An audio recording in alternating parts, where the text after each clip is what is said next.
Hello everybody. I wanted to do a quick little video showing you how we get our kits out the door every month. So actually, this is the kit that we're working on this month. This is our February 2020 kit.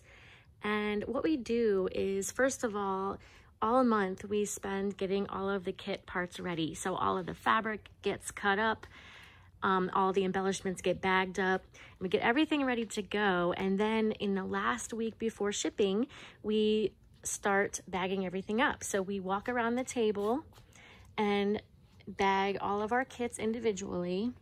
This month we've got some custom foam. We've got this custom lined foam that we're going to be using. And we put everything into the individual bags. Round and round the table. We usually have 2 people walking the table at a time, sometimes 3, depending on if we need it or not. And then the kits move over here to the boxing tables, and we tend to have 2 to 3 people over here as well. We've got a 3rd table over here.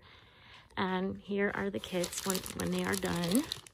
So that's what it looks like. We put them into the boxes with tissue paper, make them look pretty, along with the collector card.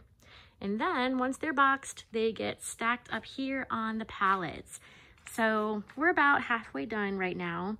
And these kits are actually going to be going out the door. They'll be ready to go by the weekend, but this Monday is actually a holiday, so they'll be going out the door on Tuesday.